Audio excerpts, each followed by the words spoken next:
మాట్లాడాలి దీని మీద, మరి వాళ్ళు కూడా స్పందించాలి. ఇలా రైతులకు యూరియా దిక్కులేదు. ఇదే పాలమూరులో ప్రతి మండల కేంద్రంలో వందల వేల సంఖ్యలో రైతులు యూరియా కోసం పడిగాపులు కాస్తున్నారు. యూరియా ఏమికే దిక్కులేదు. మంది పాలన చేసి దత్తత అన్నారు, పాలమూరు ఇదన్నారు. పాలమూరు గత చరిత్రనేదో సానుభూతితో తెలియపరుస్తూ దీన్ని కాపాడుకోవాలి, పాలమూరుకు వచ్చిన అవకాశాన్ని కాపాడుకోవాలంటున్నారు ముఖ్యమంత్రి గారు. ఇక మీకు వచ్చినటువంటి అవకాశానికి యూరియా దిక్కు లేకుండా పోవడమేనా కాపాడుకోవడానికి అర్థం? 21 నెలల నుంచి పాలమూరు రంగారెడ్డి ప్రాజెక్టు 32,000 కోట్ల రూపాయలు ఖర్చు చేసి 5 రిజర్వాయర్లు కట్టి 4 పంపింగ్ స్టేషన్లు కట్టి 27,000 ఎకరాల భూసేకరణ చేసి 90% ప్రాజెక్టు పని పూర్తి చేస్తే 21 నెలల నుంచి ఆ ప్రాజెక్టు మీద ఒక్కనాడు ఆ ప్రాజెక్టు సందర్శన చేసిన పాపానికి పోలే. నువ్వెట్లా పాలమూరు బిడ్డవుతావా బాబు? ఈ పరిహాసమా ఇది? పాలమూరు ప్రజల్ని అవమానించడమా? ఎక్కడ చిత్తశుద్ధి ఉంది? పూర్తి చేయలేదు.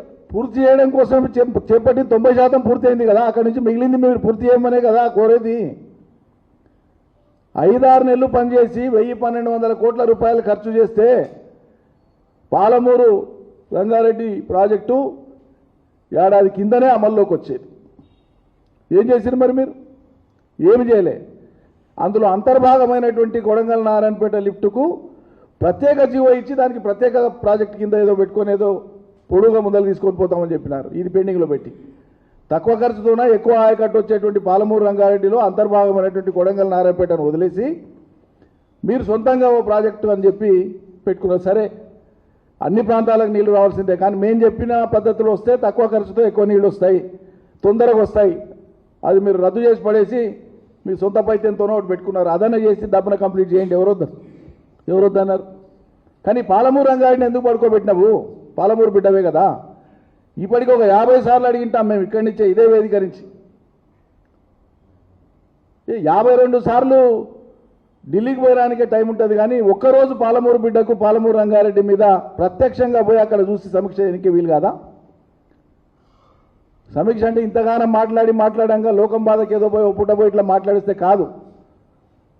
5 రిజర్వాయర్లు చూడు, 4 పంపింగ్ స్టేషన్లు చూడు, సర్జిపూర్లు చూడు, టనల్లు చూడు, కాలువలు చూడు, మేము కట్టిన టవర్ లైన్లు చూడు, కంప్లీట్ అయిన పనులను మొత్తం చూసి మిగిలి ఉన్నాయి ఏమున్నాయో కంప్లీట్ చేసి, ఎవరైనా ఎక్కడైనా మిగిలిన పనులు ఉంటే చేసి ప్రజలకు వేగంగా ఫలితం రావాలని ఆశిస్తారు పాలకులు. ఎవరైనా ప్రజా సంకల్పం ఉన్నవాళ్ళు, ప్రజలకు మేలు జరగాలని కోరేవాళ్ళు తాముగా పనిచేసి ఫలితం ఎట్లేయాలి ప్రజలకు ఆలోచిస్తారు. కానీ పోయినంతకాలం 10 ఏళ్లలో కేసీఆర్ ఇది చేసిండు, అది చేసిండు, అది చేసిండు, ఇది చేసిండు అని మాట్లాడి అభాండాలు వేసి దాని మీదనే మాట్లాడుకుంటే పొద్దు గడపనికి ఇంకా మీరే కావాలన్నా పుణ్యాత్ములు?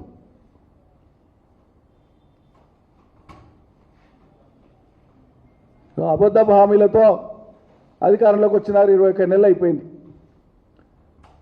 ఏది అనుకున్నది జరుగుతలేదు, వాళ్ళకు కూడా తెలుసు. మరి మొదలైనప్పటి నుంచే కాళేశ్వరం మీద ఏడుపులు పెడబొబ్బలు చేస్తూనే వచ్చారు. మొత్తం అందరికీ తెలుసు, లోకానికి అంతా తెలుసు. మేము దిగిపోయినాడికి కాళేశ్వరం మీద అయినటువంటి ఖర్చు అంతా కలిపి 3.5 ఏళ్లలో కంప్లీట్ చేసినాం.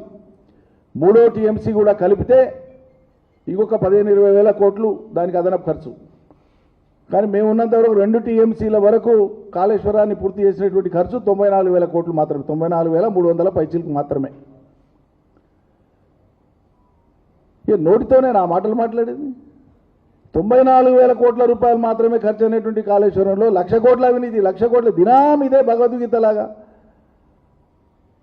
ఇదే మాట్లాడి ప్రజల్ని అబద్ధాలతోనే వంచాలని చూసి, ఇక అధికారం మీ చేతిలో ఉంది కాబట్టి మేము కమిషన్ వేస్తాం, ఏవో కమిషన్ వేసినాం తెచ్చినాం బూర్కలట్టు తెచ్చినాం చూడండి, ఏమీ లేదు లొట్టపీస్. దాంట్లో లొట్టపీస్ అనే అంటున్నా నేనైతే.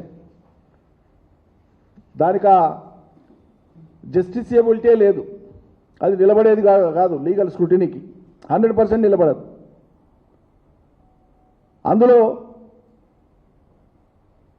అనుసరించవలసినటువంటి న్యాయబద్ధమైనటువంటి సహజ న్యాయ సూత్రాలకు లోబడినటువంటి పద్ధతులు అనుసరించలేదు కాబట్టే ప్రైమా ఫెసి అసలు ఆ రిపోర్టే చెల్లదనేటువంటిది న్యాయ నిపుణులు చెప్తున్నటువంటి విషయం.